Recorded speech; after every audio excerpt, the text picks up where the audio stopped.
Hello friends, welcome to MCQ Adda. This is part second of history marathon, जो कि हम specially assistant compiler के लिए चला रहे हैं। कल हमने इसका एक पार्ट किया था जिसमें कि ऑलमोस्ट 50% हमने कंप्लीट किया था आपकी हिस्ट्री, और आज हम इसको कंप्लीट करेंगे। This will be last part. आज के पार्ट में ये वाला हिस्सा आपका हो जाएगा, और बस इतना ही आपका हिस्ट्री का सिलेबस है। सो 2 लेक्चर्स में मैंने आपको ये कंप्लीट करके दिया और बेस्ट मटेरियल है। आगे बढ़ने से पहले रिक्वेस्ट फिर से यही रहेगी, चैनल पर अगर नए हैं, पहली बार आए हैं तो सब्सक्राइब ज़रूर कीजिए। वीडियो लेक्चर अच्छा लगे तो लाइक ज़रूर कीजिएगा, और अपने फ्रेंड्स के साथ भी शेयर कीजिए ताकि उन्हें भी हेल्प मिल सके। चलिए स्टार्ट करते हैं आज का सेशन।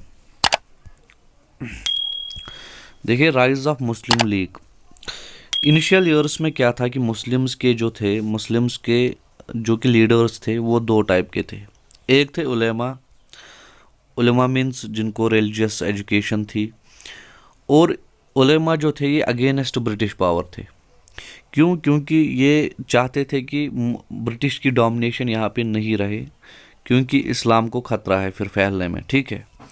दूसरा क्लास था इनका वेस्टर्न एजुकेटेड अपर क्लास, जो कि एजुकेटेड मुस्लिम्स थे, और ये ब्रिटिश के सपोर्ट में थे थोड़ा बहुत। इनमें से अगर एक नाम हम देखें, सर सैयद अहमद खान। देखिए, sir Syed Ahmad Khan communal harmony में बहुत बिलीव करते थे, वन नेशन में बिलीव करते थे पहले।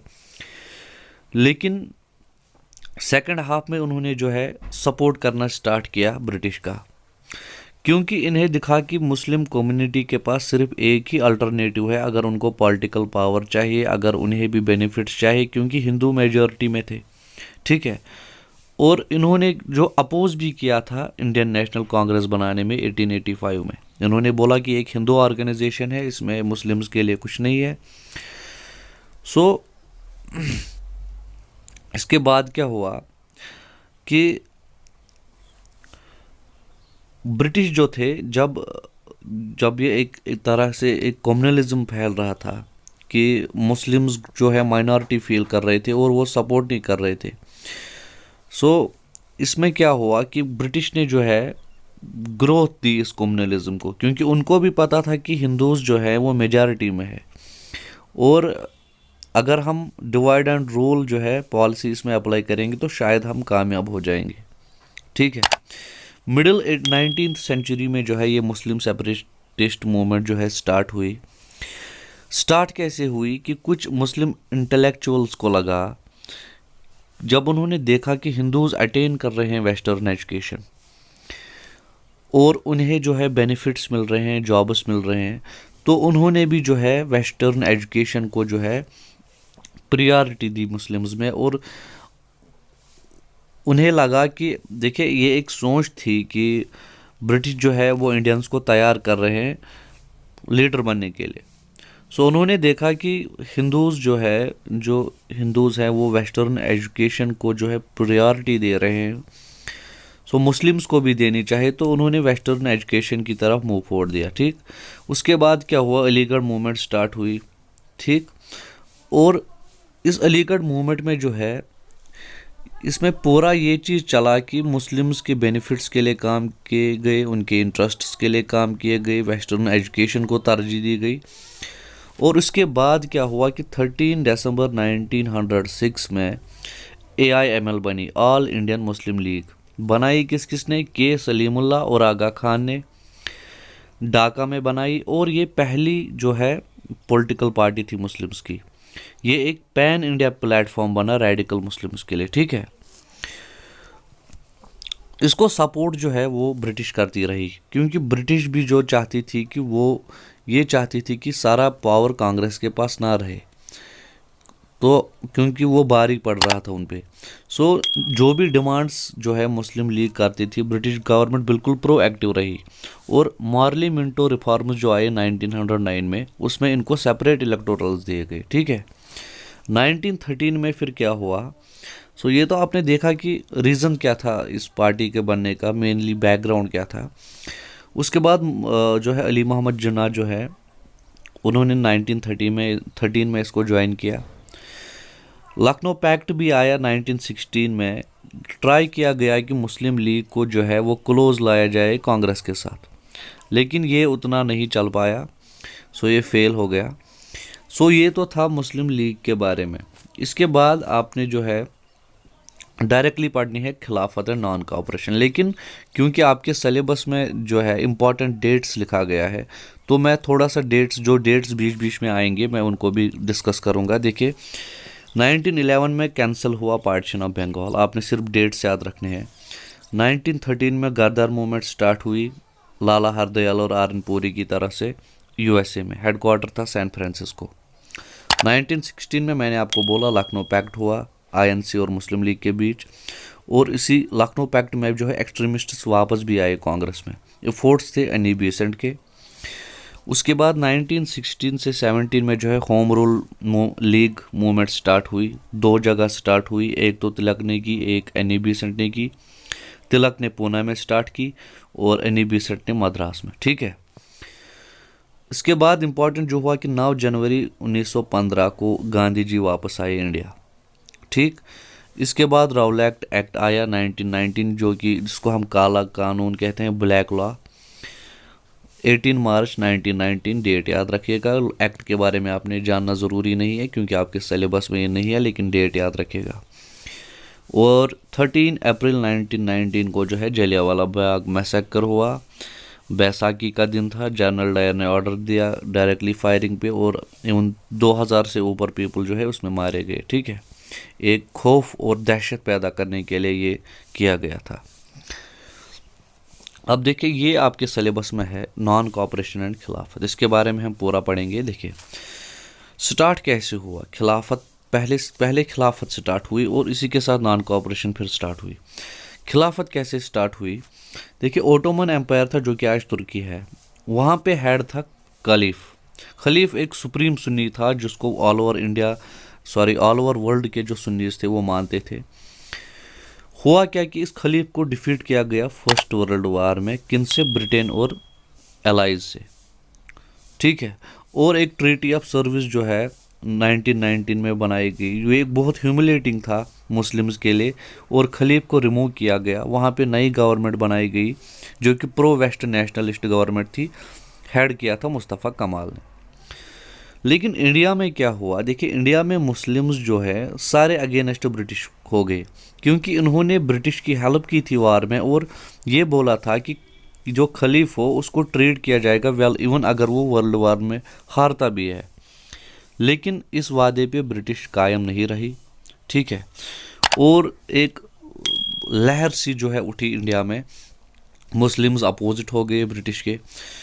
और इसी में क्या हुआ कि मोहम्मद अली जौहर और शौकत अली जो है, मौलाना शौकत अली, और कुछ और जिसमें एपीजे अब्दुल कलाम भी है, बहुत सारे हैं, मौलाना अब्दुल कलाम, और इन्होंने क्रिएट की एक ऑल इंडिया खिलाफत कमेटी, ठीक है। सितंबर 1919 में दिल्ली की बात है। और गांधी जी जो था, गांधी जी को यही मौका मिला कि हम इनको सपोर्ट करेंगे और इसके बदले में ये हमें सपोर्ट करेंगे, और ये एक यूनिटी का जो है एक मंच बन सकता है। तो गांधी जी ने सपोर्ट किया। इन्होंने बोला कि आपकी डिमांड्स अगर नहीं मानेंगे तो हम नॉन कोऑपरेशन के लिए जाएंगे, ठीक। सो दिल्ली में इन्होंने जो है नॉन कोऑपरेशन का जो है एजेंडा आइडिया दिया ऑल इंडिया खिलाफत कमेटी ने। 1920 में एक्सेप्ट किया मुस्लिम लीग ने लखनऊ सेशन में, ठीक है। इसके बाद जो है एक स्पेशल सेशन बुलाया गया जिसके प्रेसिडेंट थे लाला लाजपत राय, कलकत्ता में। लेकिन इसमें क्या हुआ, कुछ लीडर्स जो थे वो इस नॉन कोऑपरेशन की जो है फेवर में नहीं आए, क्योंकि उन्होंने बोला कि हम सिर्फ खिलाफत में थोड़ा सा इनको सपोर्ट देंगे, बस बाकी हमारा कुछ नहीं है मुस्लिम लीग के साथ, जिनमें कि तिलक थे, मोतीलाल नेहरू थे, ठीक है, सीआर दास थे। लेकिन फिर जब एनुअल सेशन हुआ, देखिए स्पेशल सेशन मतलब जो स्पेशली बुलाया जाए, लेकिन एनुअल सेशन तो हर साल होते थे। जो एनुअल सेशन हुआ 1920 का दिसंबर में नागपुर में, उसमें जो है सीआर दास ने खुद जो है रेजोल्यूशन पास किया नॉन कोऑपरेशन का, ठीक है। तो ऐसे नॉन कॉपरेशन जो है वो स्टार्ट हुई, खिलाफत से फिर नॉन कॉपरेशन स्टार्ट हुई। एजेंडा क्या था नॉन कॉपरेशन का? पहले कि हम सरेंडर करेंगे सारे टाइटल्स और ऑनर्स जो कि ब्रिटिश की तरफ से है, बाइकआउट करेंगे गवर्नमेंट और गवर्नमेंट स्कूल्स का, कॉलेज का, कोर्ट का बाइकआउट करेंगे, इनके कपड़ों का बाइकआउट करेंगे, कोई भी टैक्स नहीं देंगे, और जो जिस पोस्ट पर है वो रिज़ाइन करेगा गवर्नमेंट से। कॉन्सेप्ट ऑफ स्वराज जो है वो क्लियर हुआ इसमें नॉन कॉपरेशन मूवमेंट के दौरान ही, और ये पहली पैन इंडिया मूवमेंट थी, ठीक है, फर्स्ट मास मूवमेंट इसको बोलते हैं। लेकिन ये बंद हुई, बंद क्यों करनी पड़ी कि चौरी चौरा वायलेंस हुआ यूपी गोरखपुर में जो है 4 फरवरी 1922 को। क्या हुआ कि लोग प्रोटेस्ट कर रहे थे लिक्वर शॉप बंद करने के लिए। सो ब्रिटिश ने जो है इसको रिफोर्समेंट किया, तो 3 जो है लोकल्स मारे गए, और उसी के गुस्से में जो है इन्होंने पूरा पुलिस स्टेशन जलाया, जिसमें कि जिंदा ही 23 पुलिसमैन जो है जल गए। और इस फिर 12 फरवरी 1922 को जो है गांधी को विड्रॉ करनी पड़ी नेशनल नॉन कॉपरेशन। लेकिन विड्रॉ करना जो है यहाँ पे बहुत सारे लीडर्स को ठीक नहीं लगा, क्योंकि नॉन कॉपरेशन ने जो है एक पैन इंडिया मूवमेंट स्टार्ट की थी, एक हर लोगों के विलेज विलेज तक पहुँची थी ये चीज़, ठीक है। सो इसको नेशनल कैलेमिटी बोला नेहरू ने, मोतीलाल नेहरू ने, बॉस ने, कि शॉक हो गए वो कि गांधी जी को विड्रॉ नहीं करना चाहिए था, ठीक है। सो ये तो हुई नेशनल नॉन कॉपरेशन और खिलाफत। इसके बाद जो आपने डेट्स याद रखने हैं, क्योंकि इसके बाद आपने क्वाइट इंडिया पढ़ना है, इसके बाद आपने रखना है याद कि स्वराज पार्टी बनी 1922 में, CR दास प्रेसिडेंट थे और मोतीलाल नेहरू सेक्रेटरी थे। और इसका रीज़न बिल्कुल यही था कि नॉन कॉपरेशन जो विड्रॉ की गांधी जी ने, उसका गुस्सा था थोड़ा सा। गांधी जी जो है इनकी फेम उन दिनों इतनी नहीं रही फिर कि इन्होंने बंद कर दिया, लेकिन गांधी जी के अपने रीज़न्स थे, वो नॉन वायलेंस नहीं चाहते थे, उन्होंने हमेशा नॉन वायलेंस का जो है साथ दिया था। इसके बाद साइमन कमीशन आया 1927 में, फिर नेहरू रिपोर्ट आई 1928 में। ट्राई कलर फ्लैग जो है 31 दिसंबर 1921 को जो है 9 को जो है बनाया गया। 12 मार्च 1930 को जो है सिविल डिसओबीडियंस मूवमेंट स्टार्ट हुई डांडी मार्च के साथ, जो कि साबरमती आश्रम से स्टार्ट हुई थी। आपने पढ़ा होगा शायद, लेकिन ये चीज़ आपके सिलेबस में नहीं है, डेट आप याद रखिए। उसके बाद आपने याद रखनी है कि 3 राउंड टेबल कॉन्फ्रेंसेस हुई थी, पहली 1930 से 31 मतलब एंड में और फर्स्ट में, फिर 1931 में जो सेकंड हुई और 1932 में थर्ड हुई, ठीक है। इसके बाद आया कम्युनल अवार्ड 16 अगस्त, यहाँ पे ये थोड़ा सा हट गया, मैं लिख लेता हूँ। 16 अगस्त 1932 में जो है कम्युनल अवार्ड आया माइनॉरिटीज़ के लिए, ब्रिटिश ने दिया।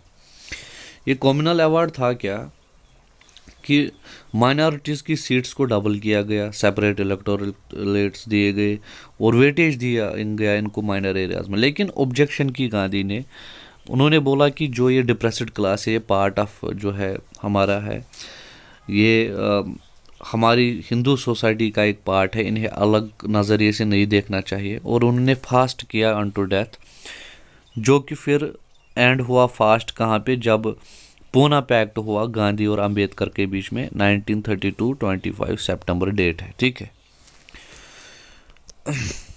इसके बाद क्या होता है, इसके बाद 1940 में अगस्त ऑफर आता है। वाइसरॉय थे लिंगलिथगो। 8 अगस्त 1940 को जो है अगस्त ऑफर आता है, और इस अगस्त ऑफर में यही था कि हम आपको डोमिनियंस देंगे आफ्टर वार में आप हमें सपोर्ट कीजिए, क्योंकि वर्ल्ड वार चल रहा था। और जनरल जो है गवर्नर जनरल जो काउंसिल में जो है उसमें इंडिया की रिप्रेजेंटेशन देंगे, लेकिन इस पे उतना ध्यान नहीं दिया गया और एजिटेशन जो है वो चल रही थी। फिर 1942 में आया क्रिप्स मिशन। क्रिप्स मिशन क्या था? क्रिप्स मिशन ने भी यही बात की कि कॉन्स्टिट्यूशनल रिफॉर्म्स करेंगे और ब्रिटिश थोड़ा सा जो है आपको अलग कर देंगे, लेकिन डिफेंस जो है वार तक जो है डिफेंस जो सेक्टर है उसको ब्रिटिश जो है खुद कंट्रोल करेगी। सो डीप जाने की ज़रूरत नहीं थी, अब ये सब पॉइंट्स थे, लेकिन ये भी फेल हो गया। उसके बाद जो है हुई स्टार्ट क्वाइट इंडिया मूवमेंट, जो कि आपके सिलेबस में है 8 अगस्त 1942 को। ठीक है, इसको हम अगस्त रेवोल्यूशन भी बोलते हैं, दूसरा नाम है इसका, पूछा जा सकता है।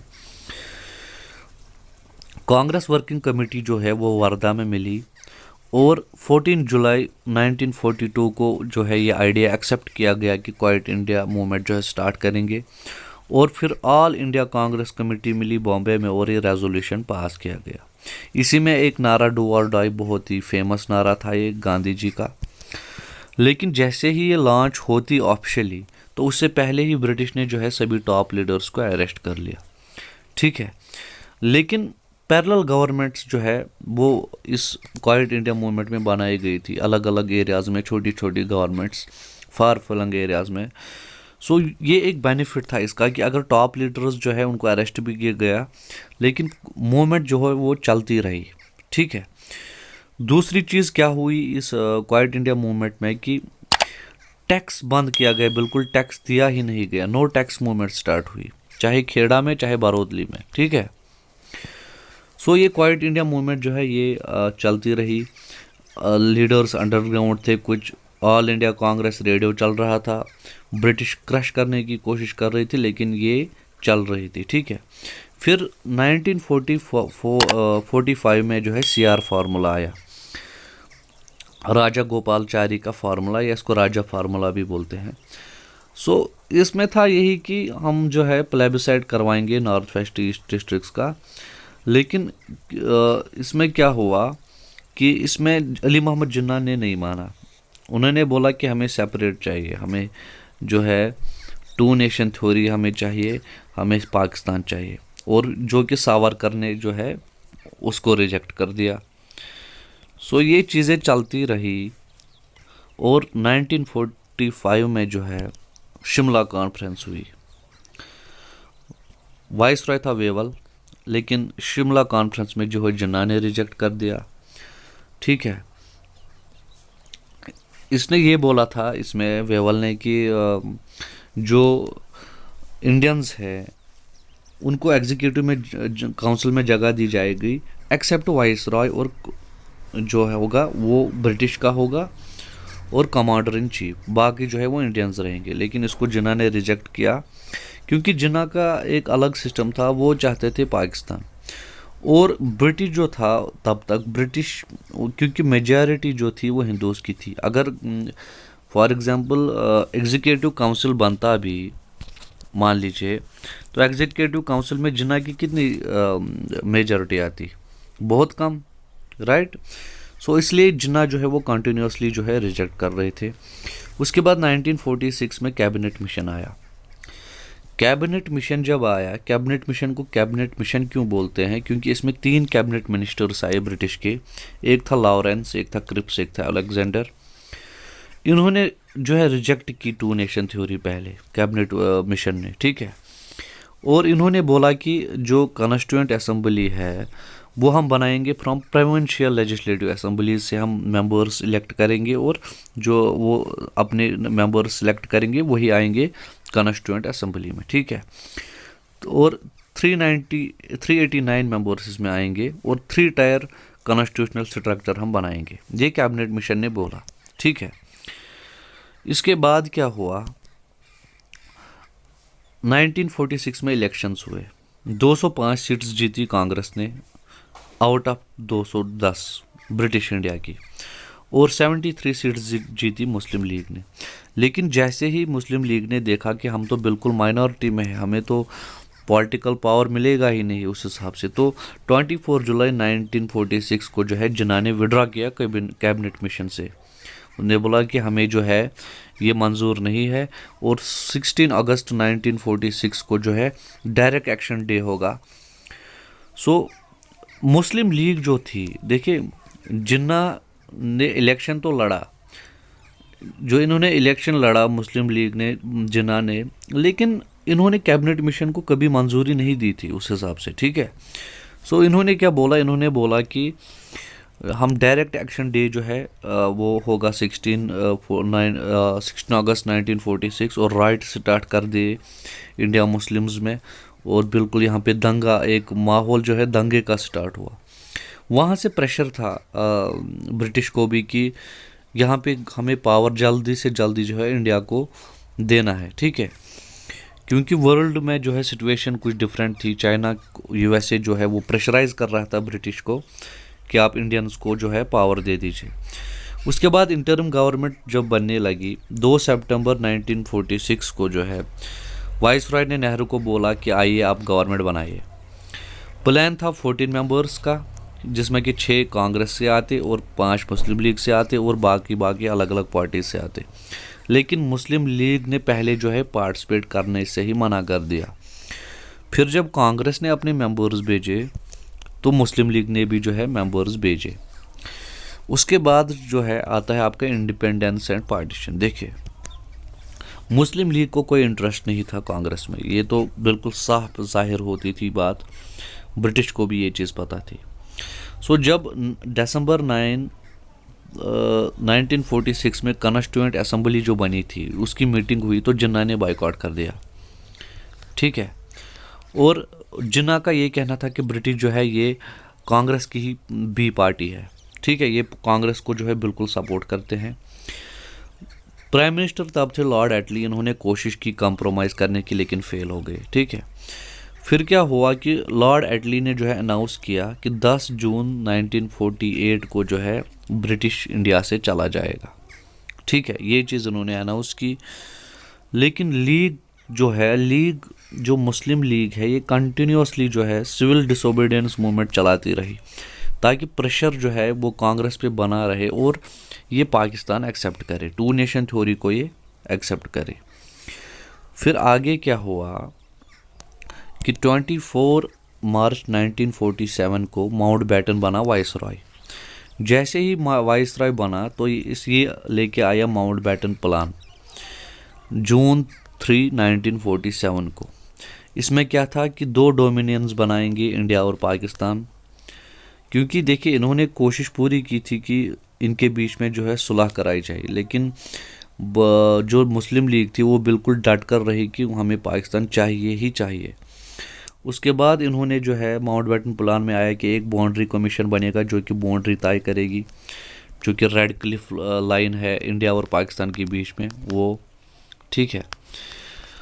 इसके बाद इन्होंने बोला कि पंजाब और बंगाल की असेंबलीज़ वो डिसाइड करेंगे कि पार्टीशन किस हिसाब से होगा, उनका पार्टीशन, वो चाहे ईस्ट बंगाल के साथ जाना चाहेंगे या इंडिया के साथ। नॉर्थ वेस्ट फ्रंटियर में जो है प्लेबिसाइड कराई जाएगी कि क्या आपको रहना है इंडिया के साथ या नहीं, या कहाँ से। और जो कॉन्स्टिट्यूएंट असेंबली है ने जो कॉन्स्टिट्यूशन बनाया है वो सिर्फ इंडिया के लिए रहेगा, पाकिस्तान के लिए नहीं रहेगा, ये चीज़ भी इसमें इन्होंने दी। और एक चीज़ इन्होंने इसमें बोली कि पावर जो है वो 15 अगस्त 1947 को ही ट्रांसफ़र की जाएगी, ना कि जून 1948 को, जो कि एटली ने जो है बोला था यहाँ पे, ठीक है। सो ये था आज का लेक्चर। आपकी हिस्ट्री जो है वो कंप्लीट हो गई। 15 मार्क्स की हिस्ट्री थी आपकी, 2 लेक्चर्स में कंप्लीट कर दी, बेस्ट मटेरियल है। लास्ट में रिक्वेस्ट फिर से यही रहेगी, चैनल पर नए हैं तो सब्सक्राइब ज़रूर कीजिए, वीडियो लेक्चर को लाइक कीजिए और अपने फ्रेंड्स के साथ भी शेयर कीजिए ताकि उन्हें भी हेल्प मिल सके। और कोई डाउट है, कोई क्वेश्चन है तो आप हमारा टेलीग्राम ग्रुप ज्वाइन कर सकते हैं, लिंक आपको डिस्क्रिप्शन में जो है मिल जाएगी।